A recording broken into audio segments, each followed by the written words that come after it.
Life Audio. This is Empowering Homeschool Conversations. We want families to come here and gain insightful strategies that empower them to successfully teach diverse learners at home.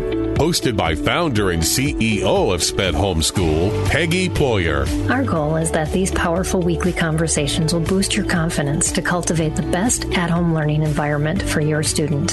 For more homeschool resources, go to spedhomeschool.com. You're listening to Empowering Homeschool Conversations with Peggy Ployer. We'll start the conversation with Peggy and her guests next.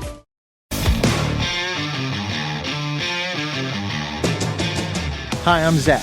And I'm Randy. And we're from Salty Saints Podcast. We're a theology and apologetics podcast. We hope to better equip you to be salt and light for your community. We hope that we can help you to go out and be a reflection of Jesus Christ to those around you, to your friends and your family, and especially to those that do not know Christ. To find out more, subscribe at lifeaudio.com.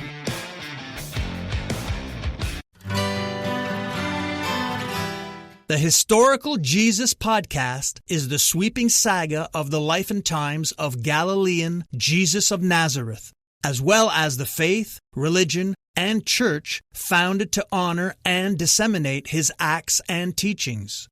Join me, Mark Vinette, on this fascinating journey through time, exploring the many great works of Christian theology, literature, architecture, music, and art inspired by the words and deeds of Jesus Christ.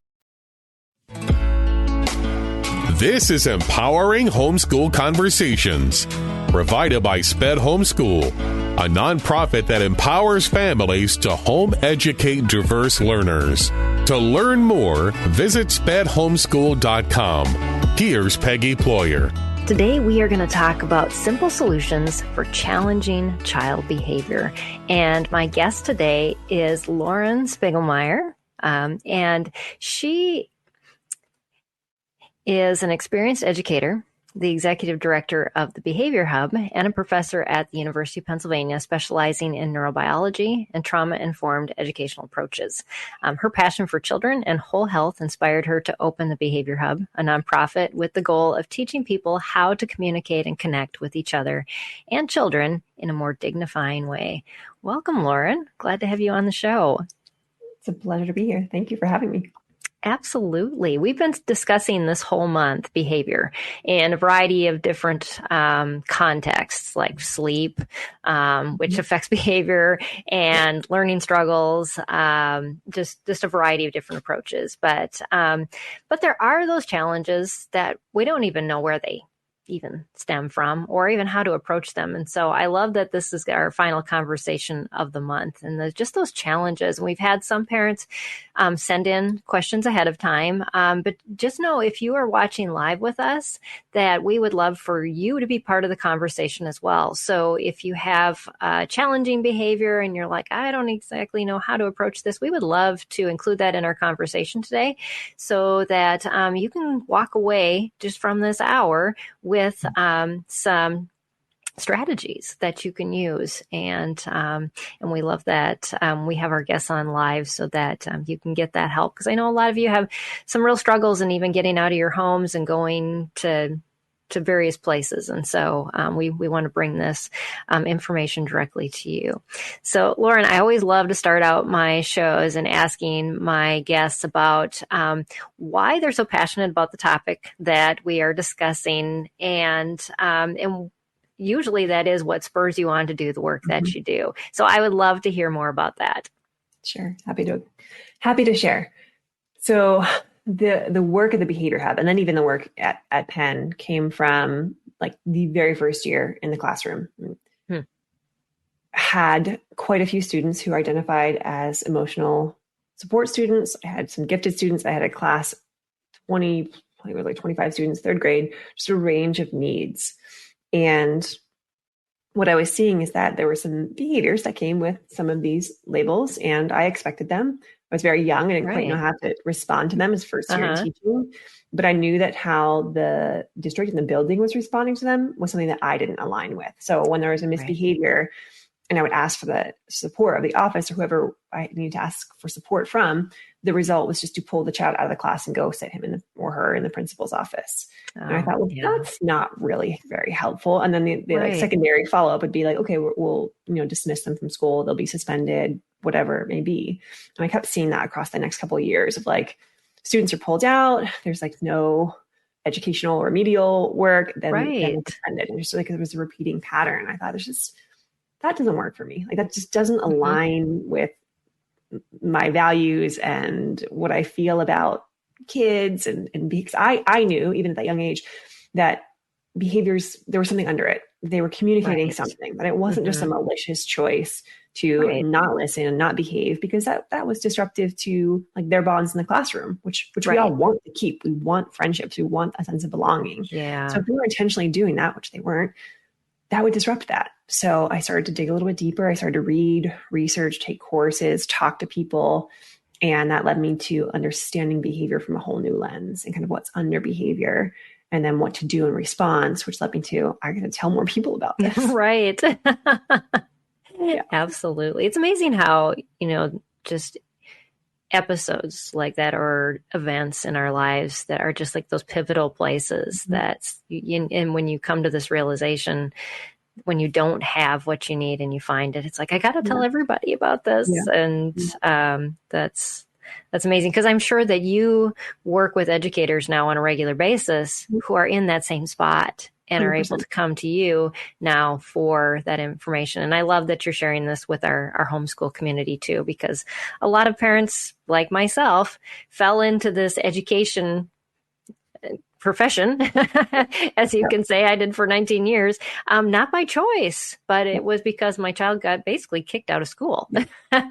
And, we wanted better outcomes for them, just don't have the equipment or the training to do that. So thank you. And that's an awesome place to come from. And that you actually listened to that internal voice that was saying, this is not right. Because there's so many people that don't. I mean, they're just like, well, this is what the school's telling me to do, or this is what they say, the experts say will work. And yet, a lot of those kids become statistics, which we don't want to see. Correct. So very cool. So we talked kind of a little bit ahead of the show about just some different topics. And I would love to kind of kick off with talking a little bit about emotional regulation and just what is that? And how do you know if a child is struggling in this area? And then maybe some ways that parents can help a child to better regulate their emotions. And I know that's a lot, but just whatever comes to mind as things that you feel like parents should know. Yep, that makes perfect sense. I usually run everyone through like a 4-step process. Like there are 4 steps basically to this emotional regulation. If you can get these 4 steps, you're golden. You're not only going to teach yourself and your child to better emotionally regulate, but you're going to prevent emotional outbursts from happening at the same time, as long as you don't forget the 4th step. Right.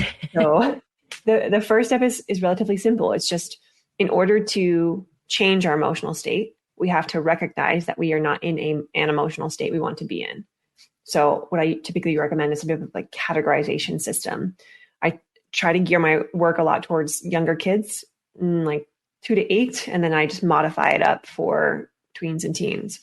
So in working with younger kiddos, a categorization system might look like usually like a 4-part like continuum.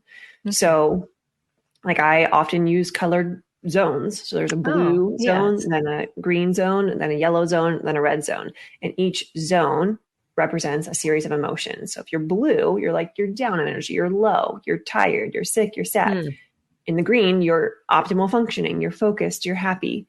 And you move into the yellow. The yellow is like, I'm getting agitated or frustrated, or maybe I'm even getting like too excited. My energy is kind of going up. And then red is like, all right, now I'm kind of gone. Like anger is aggression. It's like beyond just a little bit of frustration, or it's like too extreme excitement.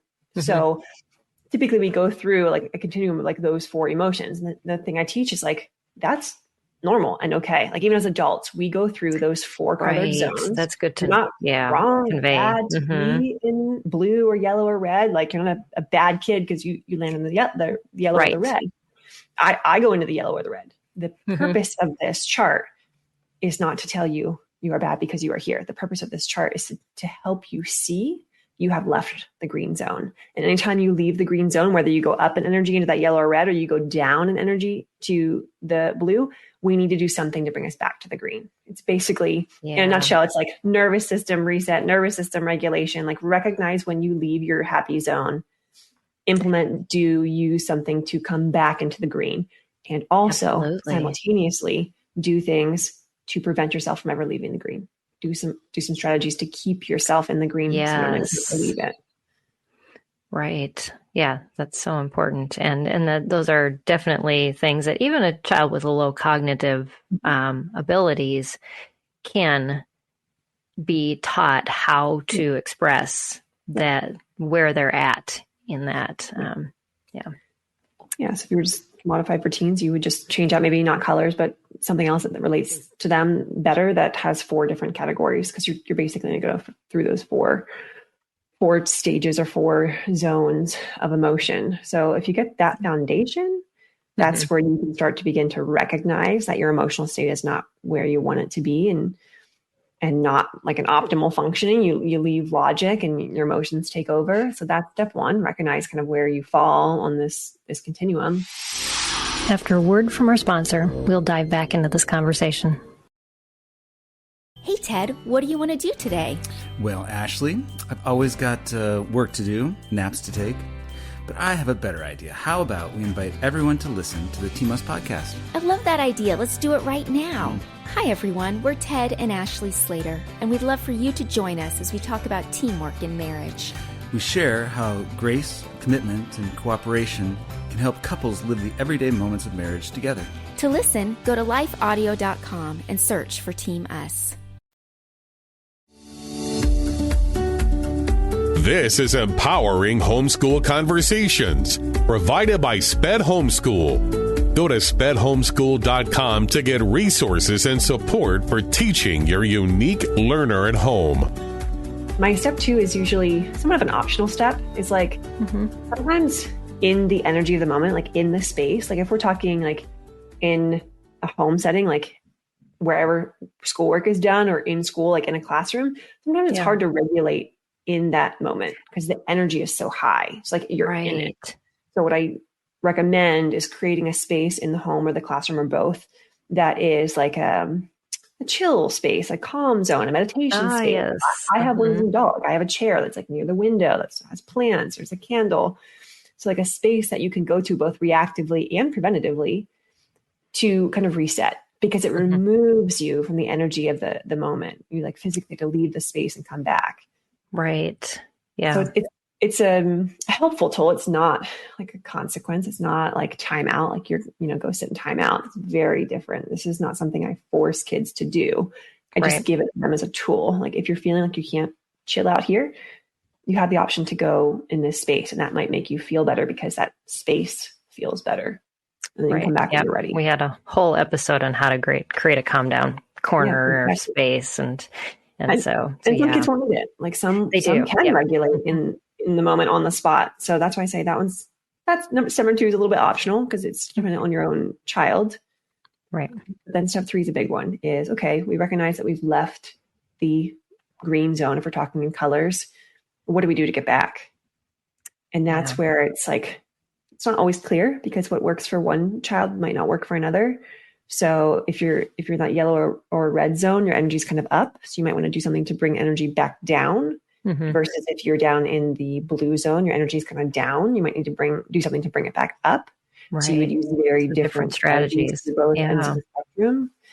And some kids will need like multiple exposures or repetitions to a strategy to come down. Some just need one exposure. Sometimes what worked on Monday doesn't work on Friday. So I encourage everyone to create like a toolbox, like have a toolbox of things that you can use for yellow and red and things that you can use for blue, because even individuals who are more prone to go up in energy can still go down in energy. Right. So if you have tools for both sides of the spectrum, then you can use them. And if you have multiple tools, one doesn't work, you can pull out another. Right. Yeah. I mean, tools for this are, it's like unlimited. I mean, if you search coping, calming strategies, you'll see hundreds of options. And some of the more obvious, familiar ones are probably any type of breath work, like long, slow, deep breaths are going to bring your energy back down. If your energy's low and you do kind of short, quick, fast breathing, that will bring you back up. There's like the integration of like body movement. So it could be like, whether that's like walking or running or, biking, that's like rhythmic movement can be really regulating, swinging, all of those things are regulating, but it could also be like stretching or like integration of yoga. You're moving slow to slow yourself back down when you're in too fast or heightened state of energy. So I just try to think an opposite, like any type of strategy or intervention that would be opposite of the energy that the child is in. Yeah, that makes a lot of sense. You want to move in the opposite direction. So what do we do to move?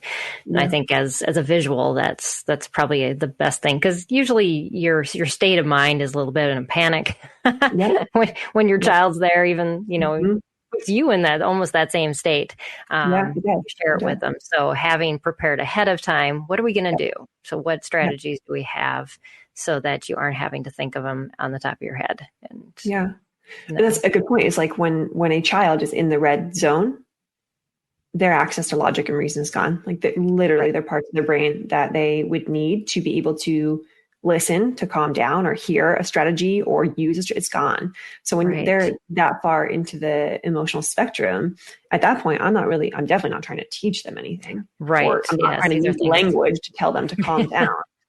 At that point, I'm myself just modeling what I want them to do. So if I want them to take some big, deep, slow breaths, I'm just going to step back. I'm going to model it. Hopefully they mirror my model. It also calms me down. So it brings my energetic state down. Right. Yeah. And then I'm assuming these are things you do when you're not in that state, when you're in the green zone, so that they aren't new when you aren't teaching them at that point. Yeah. So you would definitely want to teach the toolbox of tools or create the toolbox of tools when they are in the green zone, because that's when they have the most access to logic, reason, rationality, and they can learn these tools and they can store these tools, and then they can be pulled out when they're in the yellow or the red because they've already learned them.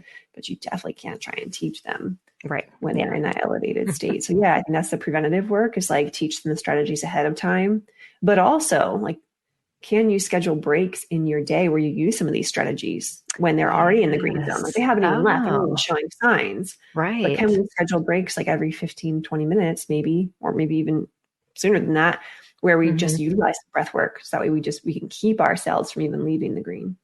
Yeah. I think that fact of like almost circuit training is what I come back to, because I've been doing some rehab lately, and the guy that I'm working with asked me, how do you do this? And I said, well, I put like things that I exercise with all around my house. And he's like, so you created a circuit basically in your house? I said, yes, because it recalls me, I'm supposed to do that whenever I'm in this room or that room. And I actually do get it done. But you have to be purposeful about that, and about getting, those little chunks in, because I think we want to like do so much, and our kids don't have the attention span, and that's when we push to the extension of those limits, and we kind of push them into those states without even realizing we're doing it, because we're trying to just like get the checklist done and finish things up. And like to further that point is like when we push and they leave the green zone and they go into yellow or the red, every time they leave green zone, it is like a muscular system almost. So when they leave the green zone, they go to yellow, they go to red, the yellow and the red zones are getting overworked. They're strengthening, they're growing. So naturally, because they become stronger and the green zone becomes weaker, we get stuck in those like yellow or red states where it's almost like we just default to them, or we go into them really quickly or really easily because we've exercised the muscles. We've gotten stuck or stayed in those states for long periods of time, or gotten right back into them very quickly because we were pushed. We had tasks we need to get done, and there was a lot of stress and pressure. And So then, that becomes your constant mode of operation then over time when you train yourself that way. That makes so much sense. Yes. So then when you're doing the preventative work and it's not working right away, or it's not working every time, it's like, well, yeah, of course, because those muscles are really strong. Now we're trying to strengthen the green muscle, and we're defaulting naturally back to the yellow and red. And we're going to keep defaulting back until we kind of break that pattern. And it takes some time.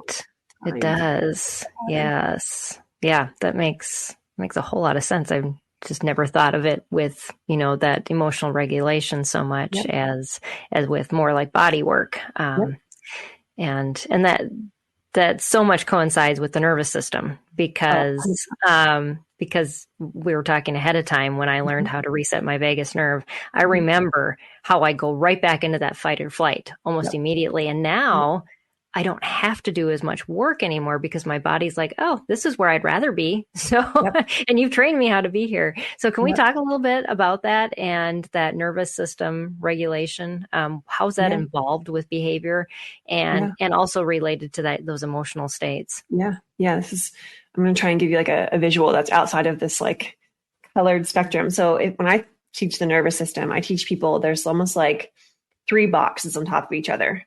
And the box in the middle is that green zone. And we call that like the window of tolerance. So that's how much can you tolerate before you either go up in energy or you go down in energy. Are you a person that's more likely to become like frustrated, angry, outward emotion? Or are you a person who just goes inward and like shrinks down and internalizes? Right. So window of tolerance is the green zone. It's where you're focused. It's where you're happy. It's where you're ready to listen and learn. That's where we want to be. That's where we're aiming to be. But when something in your environment or internal in your body kind of triggers you or sets you off, you leave that window of tolerance. And you might be a person, again, that's more prone to going up in energy. So you might go up into the top box, or you might be a person who's more likely to go internal and you kind of go down into that bottom box.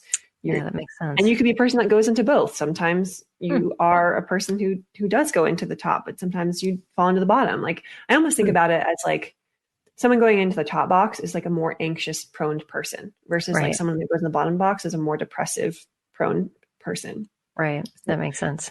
I can feel anxiety and depression. I might be anxious more often. So I might be a person who's going to go up more regularly. But if I really, really, really feel overwhelmed, it might even put me in a state of depression, like to where I feel like I just can't even get out. Yeah. So when I think about that and like the spectrum of color, again, that middle, like healthy zone is the green. When I leave and go up, that's like your yellow and your red zone. It's almost like your yellow is like where you hit the upper tier first, and the red is like, oh, I'm like really far up in that box now. Versus your blue is like down. I'm going down.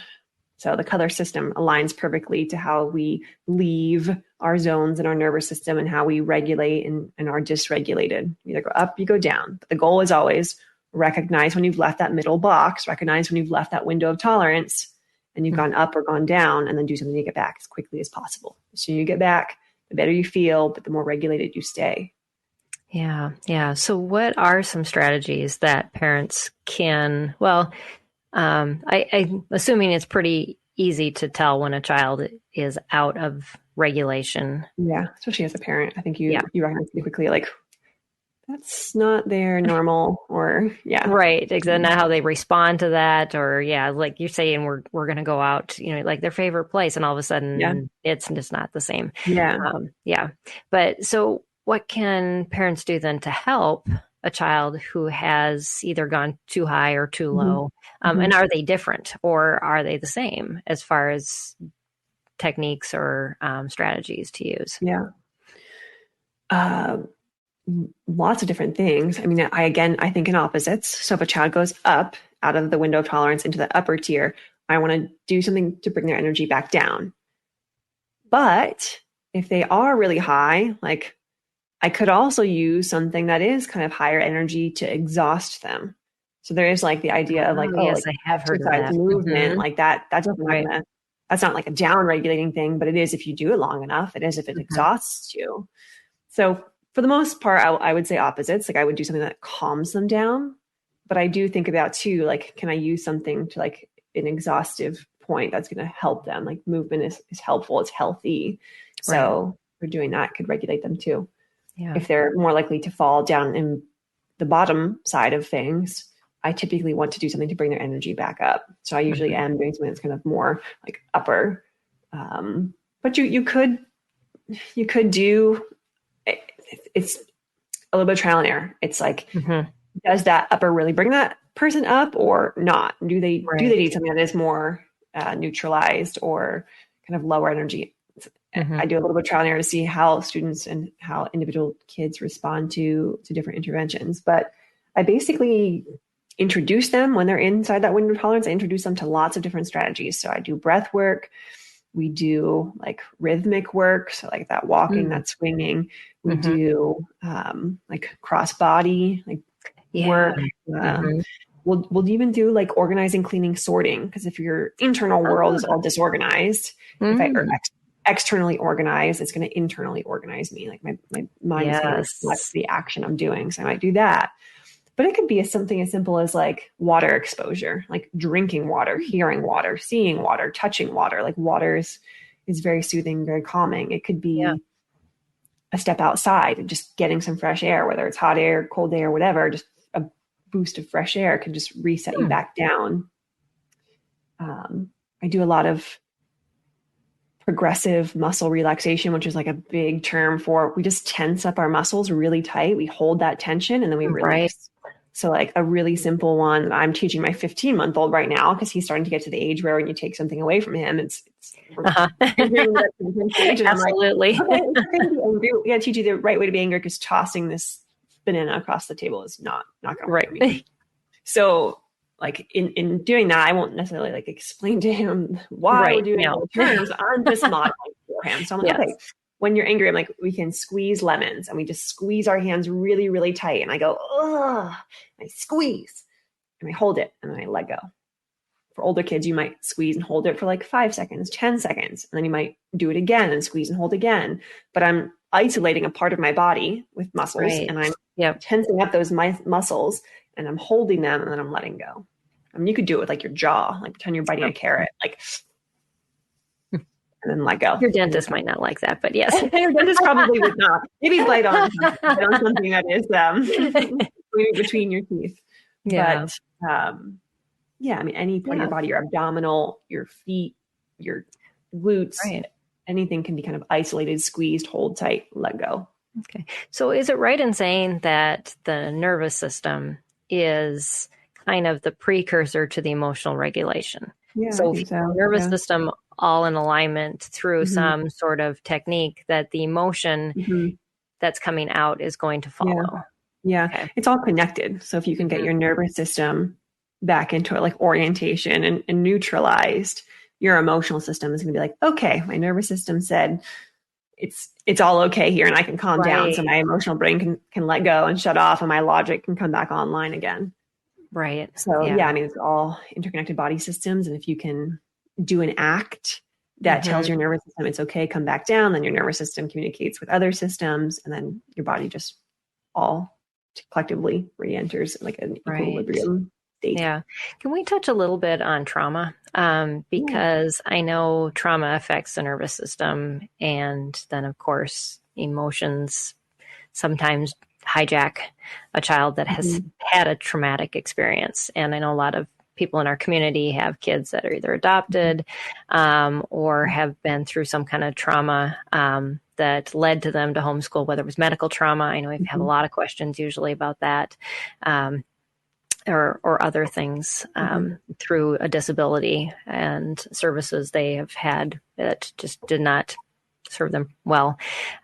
So how does that affect the nervous system? And what can parents expect when they start working with these things if a child has some trauma background? Yeah.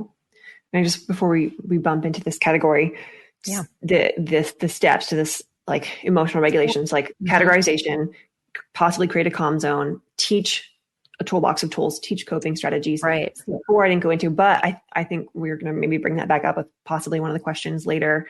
It's basically just problem solving. You are solving a problem around regulations. The next time it comes up, they're already kind of pre-wired about what to do. So we're not just kind of like regulating and moving on. We're also talking about it so that when it comes up again, we know what to do. We're kind of pre-planning to prevent it from happening. So that's the big one. that's going to prevent the same Well, and I behavior. think too, the more that we normalize those types of things in our homes with our Yeah. kids and have Yep. those conversations, the more that they're willing to share when they get into those spaces than saying, oh, well, you know, as they get older, they just internalize everything. And then we see these behaviors come out that we don't even know where they're coming from. Right. But if we start to have those conversations, then your child, as they get older and even through the process of getting to this place, they're going to be more open to saying, oh, they're my coach, they're on my team. And I'm going to be more open about that. Yep. Yeah. And going into the trauma informed, we have a viewer that just said that she's kind of there. She said, my son was assaulted by a substitute teacher when he wasn't, which is why they're homeschooling now. So yeah, lots of experiences out there, unfortunately. But yeah, I mean, I think I know data even collected on traumatic experiences, like how many people in the US alone, but then, you know, worldwide have experienced an event of trauma or what qualifies as trauma. And then how many people have experienced multiple traumatic events. Like the numbers are high. I think it's like, and this is data that's reported. So then you got all the data that's not even reported. It's not so reported. I think 70% right now, people in the US that have experienced at least one traumatic event. A lot of the numbers are pretty high for like people that have experienced at least 3 or more. Wow. So it's not uncommon anymore, which is unfortunate. Right. But you can correct it. So you think about trauma in the nervous system is like when you are chronically and regularly experiencing things that take you out of that window of tolerance. They either take you up or they take you down. When it keeps happening, it strengthens those muscles below or above, and the muscle in the window of tolerance shrinks. So chronic exposure to stress is going to do that. Traumatic exposure is kind of the same, except it's just like one big hit. So you've left the window of tolerance and you've gone up, or maybe you've gone down, and you kind of just get lodged in that upper or lower tier and you get kind of stuck there. Yeah. And it's almost like an expedited growth of being stuck in that state versus like chronic stress would just keep bumping you back and then back and then back and then back. And that's how that grows. So trauma just really gets you kind of lodged and stuck there. So that said, like it's just as hard, if not harder, to work on the things to get you back into the window of tolerance, to get you back into the green zone. The more you do those things, the more the child's going to be able to come out of that upper or lower tier, that like traumatic, traumatized state. Right. But because it was such a big event and such like a overwhelming body event, it's going to take a lot of exposures to this work and a lot of using of the tools repeatedly, both reactively and preventatively, to them to feel safe again, to be able to come back into their window of tolerance. Absolutely. So yeah, that makes a lot of sense. And so just to have that patience and perseverance with that child to continue to work through that. And I guess it depends on the event, how much it affected that child, just the ingrown just state that they're in and how much it's going to take to reorient that. And so it must, every person's different, I'm assuming. And that's what's hard about trauma is like, one thing that's traumatic to one person may or could not be as traumatic to another person, which is kind of almost strange to think about. But then also you have to bring in the factor of like, everyone's got a different level of resiliency based on many factors, because practiced resiliency, because of genetics, because of environment. So two people might have the same like traumatic event happen to them, but one responds very differently than the other because of their like inborn or created resiliency system. So there's that level of things. And if you're talking like foster care and adoption, then there's like, well, what not even necessarily traumatic events, but like what happened in utero and what happened genetically before even utero. So then you've got like the layers of, there's the genes and that, and there's like what we call the epigenome. So like there's this other factor of like, well, the genes can change and they can change when the baby's in utero and developing. In fact, there's like a lot happening in utero and in development. So when there are stressors that the mom experiences, the baby experiences them, that alters the baby's ability to regulate their nervous system and their emotional system, because they were developed in a state of stress. So naturally they're born with like some bit of a elevated state of stress. Right. Yeah. Yeah. I have 10 adopted siblings. So my family has lived through a lot of that. And it's amazing, even, sibling groups that my parents adopted would be different just because of the way they just respond to stress. And they went through the exact same environment. It's just, it's very interesting, but yet, like you said, it's just that matter of, walking with them and giving them the tools, and it's a matter of time. But I mean, I have a family member that has a 5 and I think now probably like 7 and 5 or 7 and 4, but 2 boys, extremely different. And some of it's personality, of course, but she had asked me like, why was my first like so chill, so calm, like very emotionally sensitive, and my second one is like doing backflips off the back porch? Like, I don't get it. Like, what did I do wrong? And I was, I asked some questions about, like, we know like your genetics and we know your husband's genetics, and but what was the experience for you like while you were pregnant, like while they were in utero? Like, was it the same? Was it similar? And she said, no, actually, I had switched jobs before I had gotten pregnant with the second. My job was very stressful, and there were some, the older brother at that point had developed an autoimmune disorder. So they were in the hospital a lot with the older brother. Wow. The second one was in utero. So there are all these things that were like very high stressors that she had experienced almost the entire length of pregnancy for the second. And I said, I think that has a lot to do with why he's struggling with emotional regulation. And the reality of this is you couldn't have changed any of that. Maybe you could have like done something about the job, possibly, but you got to work for a living, and you can't help the fact that you're in the hospital all the time with your firstborn. Like, that's completely out of your control. Yeah. But it's amazing just how much our nervous systems affect our kids, and, even after they're born, just they mirror. You were talking about that earlier. Can you talk a little bit about that, and just as parents, how we can be, I guess, more attentive to what we're doing, and mirroring what we want our children to see and do? Yep. And we have these mirror neurons in our brain, and we kind of mimic the environment or the actions or the people. It's why there's I can't remember the exact quote, but it's like, you are like the 5 people you spend the most time with. That makes perfect sense. Their actions, their behaviors, you are subconsciously mirroring what they're doing, whether it's good or bad, whether you want to or not. Like, it's just a subconscious thing we do. And so naturally, like in a home or even at school, like you'll especially with young kids too, like before they've got the more advanced thinking developed, like they say the things you say, they literally do the exact things you do.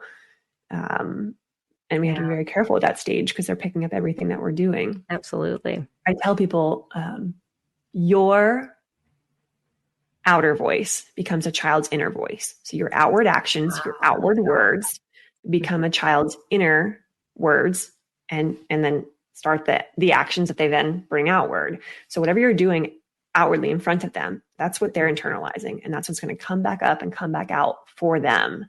Right. So if we're, like, I think about even now, 15-month-old, like we're, starting to do some things where I'm hearing caregivers say like, no. And I was like, I'm not loving that response. Let me share why that is. Because if he keeps hearing you say no, what is he going to learn? He's going to learn to start telling you no. So a better response might be to guide him on what he can do instead. He's kind of too young to learn why he can't be doing that. Right. Not that much logic and reason yet, but we can guide him to something he can do instead of always just saying no. Because the last thing I want to teach him is that he can just say no to everyone all the time. Right. Same kind of thing. That just leads to a whole lot of other behavior. Right. So I think it is more important for us to learn to regulate first than to teach our kids regulation. If you want your child to come out of an elevated state, you must first bring yourself out of it if you are elevated, or keep yourself from going into it. Because if their energy is up and you go up with them, it's just going to keep everyone up. But if their energy goes up and you bring yours down, they're going to follow you back down. Absolutely. And it's hard. I get it. It's hard. It's stressful. We're tired. We've got 17,000 things in our minds. We're like, I want them to regulate, so I got to regulate. It's like, it's not easy to do. So give yourself some grace. Yeah. I am someone who's well versed in it. I still struggle some days. I'm like, no. I'm like, oh, I said no. Absolutely. So it goes back to us having our own toolbox, which you were talking about earlier, I think, and knowing how to get ourselves out of those states, because we do get into them. And again, quoting you from the beginning is, it doesn't make us bad.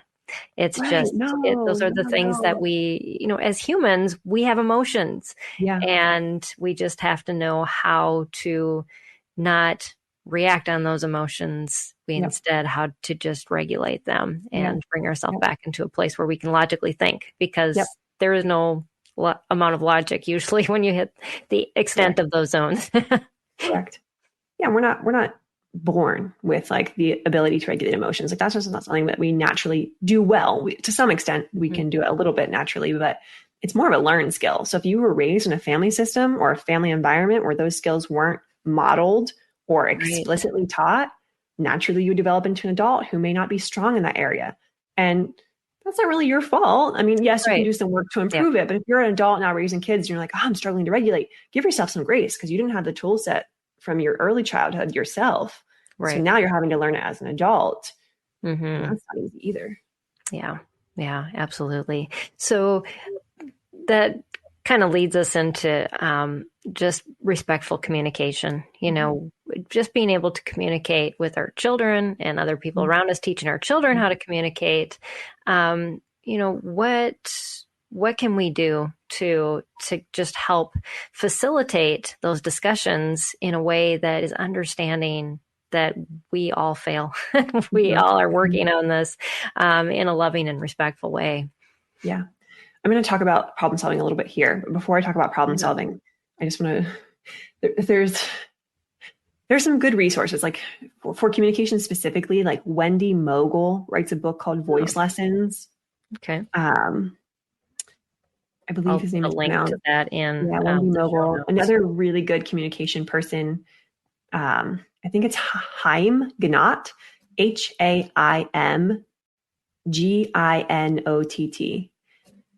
And they both talk a lot about really shifting the way that we communicate with kids, because they share like the data of like 80 or 90% is very like authoritarian communication. Like we're always directing kids and we're always telling them what to do. Imagine going around your whole day and someone's just constantly telling you what to and not to do. You feel like you have no freedom, you have no control, you have no... That would just put you out of the green zone right there. Right. And it does. Think about the way we communicate. Do this, stop doing this. And it's just constantly taking you out of your window tolerance. It's constantly out of your green zone. Yes. I mean, that would take me out. Yeah. So they give these authors and yet there are many others as well, give these strategies that we can use with kids that communicate in a way that like give kids the power and control, but still get them to do the things you want them to do. So like, here's a really, really, really simple, easy one is when I have a child and I want them to do something, instead of saying like, you need to go do whatever, or go clean this up. Instead of saying you need to, or go do this, I would instead state what I see. And when I state what I see, instead of telling them what to do, I'm basically setting up a problem for them to solve. I'm saying, I see this thing. I'm going to tell you about it. I'm going to pause. I'm going to wait. I'm going to give you a chance to respond and react to what I see. Because what I'm telling you is this needs to be fixed. I'm not telling you to do it right now. I'm not telling you how to do it. I'm not taking away your power and control. I'm setting up a problem for you to solve how you would like to solve it. I'm just telling you the problem is here and it exists. So like if I give you an example of like super simple, like let's say, the table is just like littered with papers and notebooks and stuff, and we're getting ready to have dinner and we need to clear off the table. I can say like so-and-so or kids or whoever, like go pick up your stuff. You need to clean up your stuff. Like that's taking away all their control. Or I can say, I see a kitchen table that's full of papers and pencils. Pause, wait, give them a chance to respond, hear that, process it, think of a solution, and then act on it. Where I'll see people goof on this is like, they'll say, well, I see Legos that need to be picked up. And if the child doesn't respond in 10 seconds, they're like, see, it didn't work. I'm like, they haven't even processed the problem that you just posed yet. Like, process the problem, come up with a solution and act. Give them some time to do it. And if they don't respond, then you might need to follow up with something else. But I'm trying to be more intentional about not telling my kids all the time what to do. But instead, give them information, set up problems for them to solve, let them have ownership and responsibility over how some of these things are done. Yeah, because a lot of times they don't even notice those things. Right. And 100%. they're just, it's out of their field of thought. They've got focused on other stuff. And I guess we assume a lot of times that our kids have the same vision of things and how they, what things look like, and they just don't. They've got their little minds wrapped around other things. And I found that true with schedules too. My kids woke up in the morning with a schedule on their mind of what they wanted to do. And with mine conflicted, that's when we had major meltdowns. And so if I was able to go through, this is what we're going to do this week and this next day, and we were at the same place, we didn't have that. But I had to point out, that this is how I see it. And now how are you going to get yourself so that we can all be in the same place together? Yeah. And that's probably the strategy I use the most. The fourth step of this emotional regulation framework is problem solving. And it's a very intentional, but very short process that I go through. Not every time there's a problem, but as often and regularly and frequently as I can. So it's really simple. It's you felt, I felt, problem, solution. So I start with describing how I think they felt, because I want to validate them and get them back into their window of tolerance first. Right. Then I state how I felt, because now I want them to develop empathy about how they made me feel. So you could say, I think you were feeling. Meanwhile, I was feeling. And it's just straight to the problem. The problem is, and then invite them to come up with some solutions. Can you help me come up with some ideas for how to do this differently next time? And what I do in this very brief conversation, I don't elaborate. I don't go into detail. I don't add all this stuff. I'm just you were feeling, at least I think you were feeling this way. I was definitely feeling this way. Here's the problem. Let's come up with some solutions. And I write them down, and then we agree on one solution together. And then I keep that paper, note, my phone, whatever, because if the solution does not work next time, I want to make sure I have that list to go back to choose another one, or I can keep adding to that. So I never just have the conversation and bolt unless I'm in the community in public and I don't have a chance to write it down. But I think this works for so many problems. A child that keeps escaping the group and doesn't want to come be a part of the group. I'm I go through the steps. I think you were feeling bored, frustrated, whatever, insert emotion. Right. I was feeling a little bit maybe disrespected because you left. Maybe I felt curious, whatever I felt. Right. The problem is when we're learning and you leave, you miss the learning. Right. So I'm wondering, can you help me come up with some ideas to help you stay for the learning?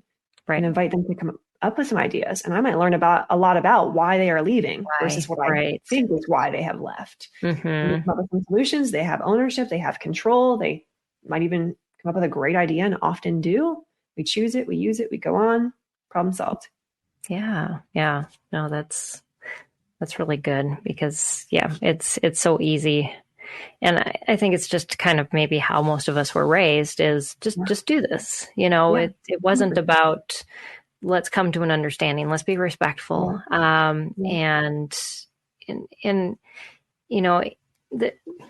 I don't know. I've never been a proponent for telling my kids what to do, because I feel, I will become enemy number one. And that's the last thing, because the relationship with our children, and especially as a homeschooler, it's so core and essential to our child's learning, to everything that we're doing. And because if they don't respect you, they don't learn from you. They're going to say, oh, whatever she's saying, I'll go learn from somebody else. So it's really important to be on the same page and to come to that mutual understanding. So that's a great strategy.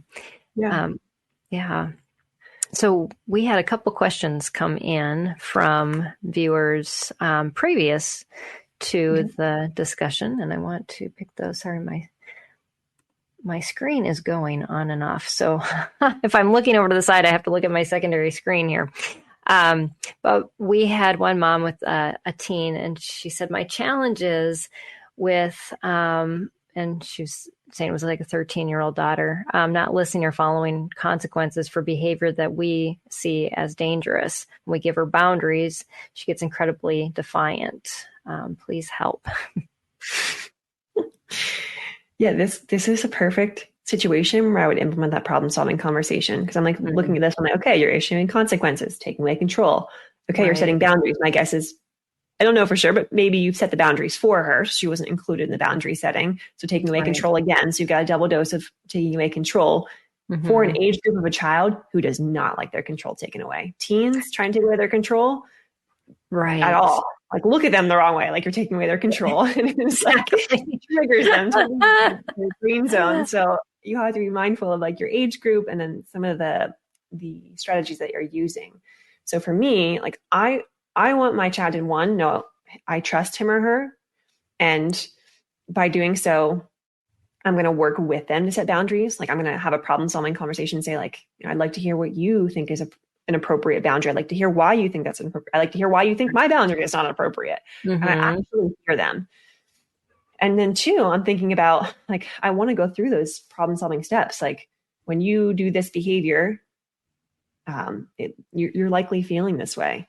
I am feeling real scared. I am feeling terrified. The problem is like, that is incredibly dangerous. And I am concerned you will get hurt. Again, how I feel like I'm really emphasizing here that this danger thing is making me freak out a little bit. Right. Yes. Can you come up with some ideas with me where we can meet in the middle, where we can both get what we want? Like, let's come up with some situations or scenarios or boundaries or consequences. And I might even ask a child to like come up with and help me come up with like, what are consequences if you don't follow up with this? Like, what do you feel like is a fair consequence? We're so quick to be like, phone's gone, you're grounded. Versus I'm like, I would love to hear from you. What do you think is an appropriate consequence here? What do you think is appropriate? What would you do if you were your mom? Right. Dad, whatever. Yeah. But there's just so much open communication because I want to validate this particular, she wants to go do whatever it is she wants to do. I want to understand why. I genuinely want to understand why. And when she's upset because I say no, I want to validate her because it is her feeling. Like, whether I agree or don't agree, I don't have to agree to validate her, but I'm going to say, I hear you and I understand. Why do I care about all of this? Because underneath all of this, I want to develop a relationship with her that's trust and safety. I want her to feel safe with me. I want her to trust me. I want to trust her. Right. If I'm just issuing consequences and throwing out boundaries, that's not developing safety or trust. It's saying, I don't trust you. It's saying, I have control of you. I will keep control of you. And our relationship is going to be muddled because of my desire and just continue to be in that situation. Will just continue to create a greater and greater divide over time. Right. It's hard to restore. That's what you want. I love that. And go ahead. No, I was going to say, often I would say I'm passing the pain onto my child, and because they don't feel the pain that you feel. Right. And so we try to pass that on through consequences. Like, I'm going to make you feel my pain, but by sharing what's the conflict that you're going through is a greater pain, actually, because they're realizing that actions that they're choosing to take is causing that rift. It's not, you just trying to keep the letter of the law in your house. And so they see an active involvement in that. And so that's, really, really powerful way to parent too, and loving and respectful at the same time. And I will say, when you do this conversation the first time, it's probably gonna be a little awkward and not go incredibly well, because they're gonna be like, what? Like, you don't talk to me like this, or you don't, like, who are you? Like, the response is usually not great. And that's okay. You just say, what we've been doing hasn't been working. I want to try something new. So we're going to try something new. And it may not go very well the first time. That's okay. Don't give up on it. Try it again. Try it again. Try it again. If you're really struggling, try and distract them with something, like play a game or something where their hands are a little bit distracted so their mind can be free. But don't give up on it just because the first time doesn't go well. Yeah, that's good advice. Because that is often, change is hard. It's change for all of us. Yeah. So we had a question also about tips for motivating. Do you have any quick things to share? I know we've had a couple of conversations recently on our show about 5 tips for increasing student behavior. And we covered executive functioning, which usually leads to a lot of behavior issues and motivation too in school. And so, so we've approached it from a couple different ways, but I just would love to know what you have to add as far as strategies for a parent who finds their child is not motivated. I think my mind goes to first, like, before I'm even thinking about how to motivate them, I'm thinking about what's demotivating them. Is like good. My way or approach that I'm trying to motivate them, or like, is anything there demotivating them? I'm trying to think of like common sources of demotivation, or like perceived, even if it's not a real threat, like a perceived threat, like something that you say or a consequence you issue or something like, if you don't, then this will happen, or I will do this. Like that's very demotivating. It's perceived as like an internal threat. So that's definitely a big demotivator. There could be like just feeling lack of respect. Like if a child feels a lack of respect from anyone or an adult, like then they lose a lot of motivation to do the things that that adult wants them to do. Or, you know, you've got stress in life too, like that's going to demotivate you. So there are lots of things that would demotivate kids. So I think trying to get maybe to some of those root causes to remove the demotivation, and they might not need to be motivated. But. Exactly. Yeah. I know we've addressed this, and there's a lot of times parents will come in with this picture perfect idea of what homeschooling should look like, and they don't include any of the interests of their child at all. And that is it. It just disrespects the child because this is their education. And I think if we can get around that, and I told this to one parent, we had coffee, and she's like, I'm ready to give up. My child is resisting me. She's not motivated to do any school. All we do is battle all day. And I said, we'll put it in her hands. And she came back like the next week and she goes, look at all this stuff we're doing. And she's asking to learn more. And I was like, yep. You just came from her point of view instead of yours. Yeah, exactly. Huge, just huge. Yeah.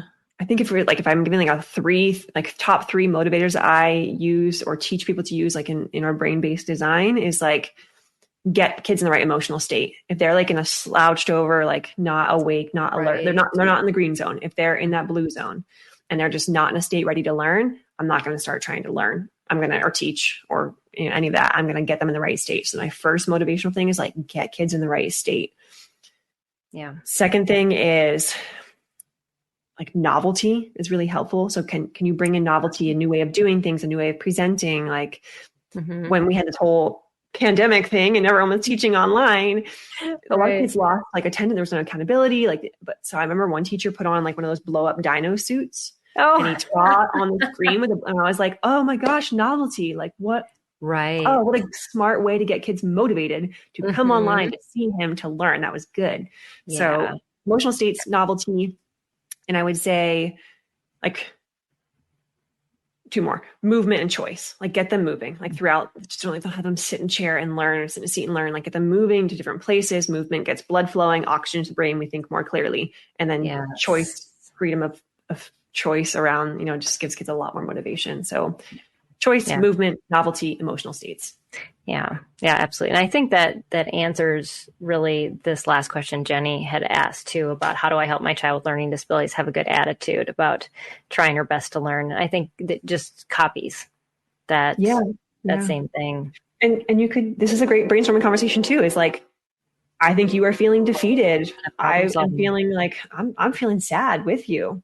Right. And I really want you to do well. And the problem is we have to, be excited about learning in order to learn well. So can you help me come up with some ideas that'll help you feel better about learning, or, be more motivated, whatever it is, language I'm going to use. And then we collectively come up with some solutions. But there's other things too. Like, one, a child with learning disabilities, like their brain is like not neurally set up as the other. So it is more challenging. So if you can like validate them and be like, I hear you, it is hard. And it is harder for you. And I understand that. Like medically, it's harder for you.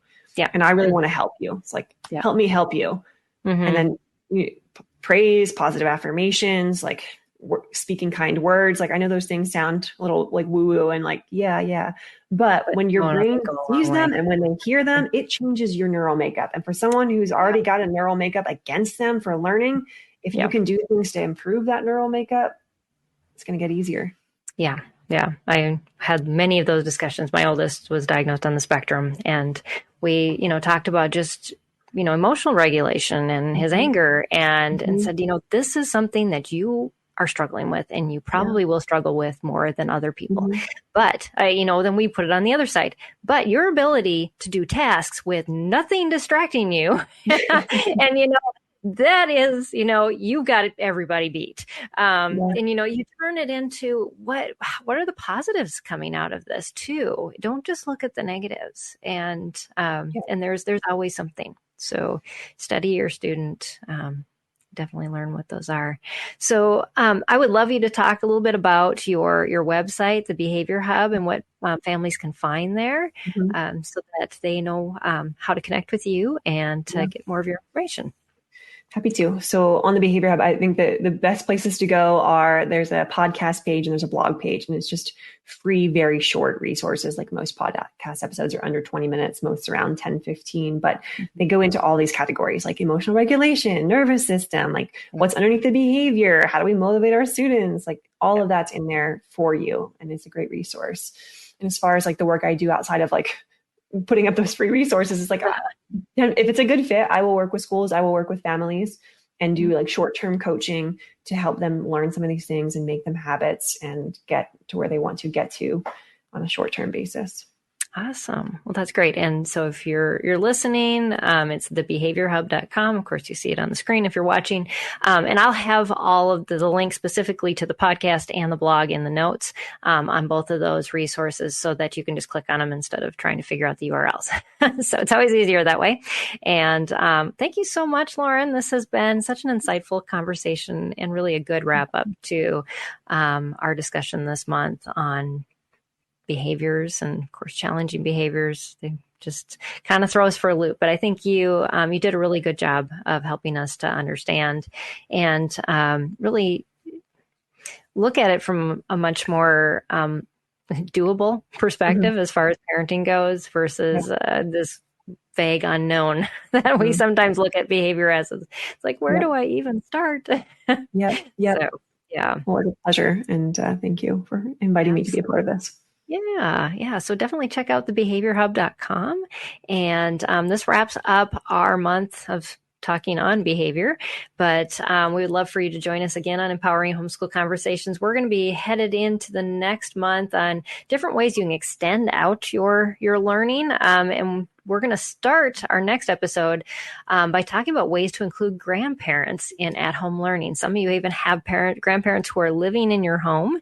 How do you get them involved? I know that that's a big struggle. Lots of families now have taken in parents, and a lot of them have suffered strokes. And sometimes I've even heard families that, they're teaching their parents while they're teaching their kids, and working on lots of different things in their home. So we're going to cover that topic on our next episode. So you'll want to join us then.